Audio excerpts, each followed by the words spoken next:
Wilson's secret confidence that became his weakness. He believed he understood history better than those living inside it. He trusted his intellect more than compromise, and that certain would carry him further than anyone expected and cost him more than he imagined. Woodrow Wilson entered the presidency convinced that leadership was not negotiation, but guidance. He did not see himself as one voice among many. He saw himself as an interpreter of destiny, a man uniquely equipped to explain the nation to itself and the world to the nation. That belief fueled his rise. It would also shape his fall. To understand Wilson's presidency, we must begin with his confidence, not the loud kind, but the quiet, internal certainty that comes from scholarship and moral conviction. Wilson was a professor before he was a politician, a theorist of governance, a believer in systems guided by enlightened leadership. He did not doubt democracy. He doubted the public's ability to always know what it needed. At the start of the 20th century, the United States was changing faster than its institutions. Industries surged, cities expanded, inequality deepened. The presidency, reshaped by Roosevelt, had become a force for reform. Wilson stepped into that role, believing he could refine it, discipline it, use it to elevate the nation morally as well as politically. Early successes reinforced his confidence. Progressive reforms passed. Banks were regulated. Labor conditions improved. Wilson spoke directly to Congress, breaking tradition. The public responded. Momentum followed. To Wilson, this was proof that clarity of vision mattered more than compromise. That persuasion worked best when it flowed one way. But beneath the achievements, something subtle hardened. Wilson began to equate opposition with ignorance, dissent with obstruction. He listened less. He trusted himself more. And the presidency rewarded that confidence, at least at first. As the world edged toward catastrophe, Wilson believed his understanding could extend beyond borders, that America could shape not just its own future, but the future of peace itself. The stage was expanding, and Wilson felt uniquely prepared to stand at its center. This was the beginning of a presidency driven by conviction, so complete it left little room for doubt, a strength that would soon become vulnerability. Because when certainty replaces collaboration, leadership stops adapting. And history does not forgive leaders who cannot bend. That confidence followed Wilson into the greatest crisis of his era, and it shaped every choice that followed. When war erupted in Europe, Wilson believed distance granted wisdom. The United States, he argued, could remain neutral not just in action but in thought, above emotion, above vengeance. He believed America's role was not to fight, but to arbitrate, to stand apart long enough to design a better peace. At first, the stance worked. The nation was wary of foreign entanglements. Wilson spoke calmly, intellectually, presenting neutrality as moral superiority. He believed reason could restrain violence, that enlightened leadership could delay catastrophe. But the world did not slow down to match his theory. German submarines sank civilian ships. American lives were lost. Economic ties pulled the nation closer to conflict. Each incident tested Wilson's belief that clarity could override chaos. Inside the administration, debate intensified. Advisors warned neutrality was collapsing. Allies demanded commitment. Critics accused Wilson of indecision. He listened, but rarely adjusted. To Wilson, hesitation was not weakness. It was discipline. The world, he believed, would eventually recognize his logic. When war finally became unavoidable, Wilson reframed it as validation. America would not fight for territory or revenge. It would fight to remake the world, to make war itself obsolete. His language soared. The cause became universal. The conflict became moral. Yet this framing carried risk. By casting the war as a crusade, Wilson narrowed tolerance for disagreement.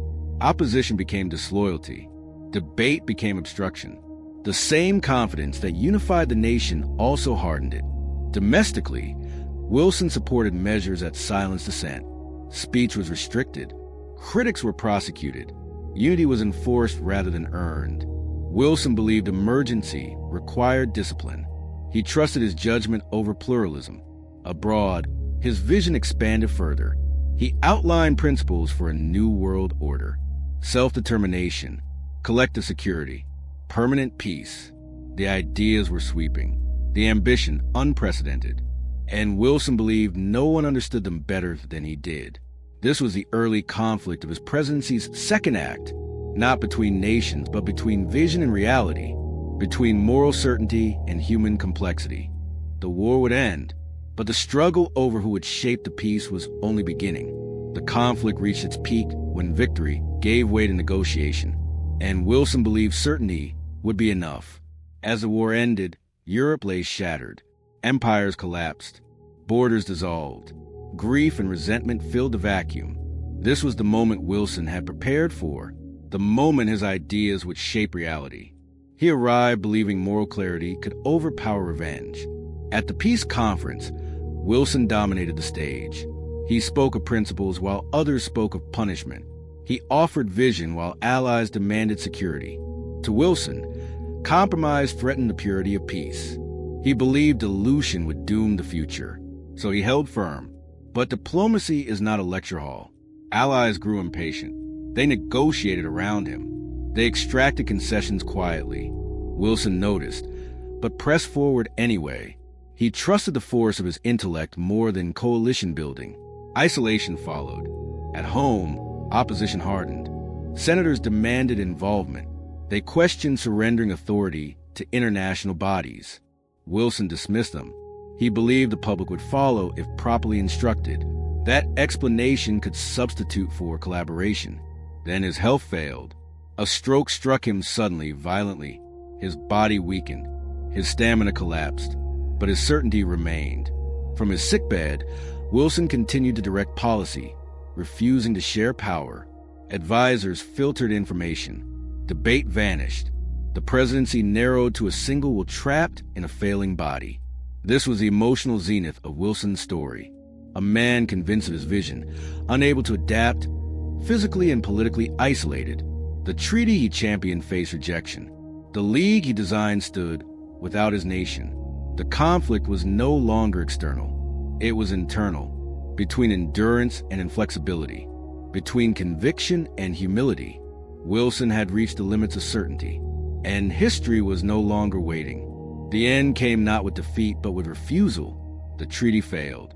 The Senate rejected it. The League of Nations moved forward without the United States. Wilson watched his life's work unravel, convinced betrayal had defeated principle. He never conceded error, not publicly, not privately. To him, compromise would have poisoned the future. This was the resolution of Wilson's presidency. His ideas reshaped global thinking, but his method ensured America would not carry them forward. His certainty inspired hope abroad, but isolation at home. He proved that vision without coalition cannot survive democracy. Wilson's story matters because it reveals a dangerous truth. Confidence can move nations. It can also blind leaders to their limits. When certainty replaces listening, leadership hardens into fragility. The presidency becomes less adaptable, more brittle. He believed he was guiding history. Instead, history exposed the cost of inflexibility. The world moved on, carrying fragments of his ideas without his country's voice. Wilson left office physically diminished, politically isolated, and morally unshaken. He never revised his judgment. He never doubted his intent. And that was both his strength and his undoing. Today, his legacy remains conflicted, visionary and flawed, idealistic and authoritarian, brilliant and blind. His presidency reminds us that leadership demands not only conviction, but humility, not only clarity, but collaboration. When leaders believe they alone understand the future, they risk losing the present. Wilson showed how easily confidence can become weakness when it refuses to bend. History does not require certainty. It requires adaptability. Sometimes the smallest shift in perspective becomes the beginning of a new future.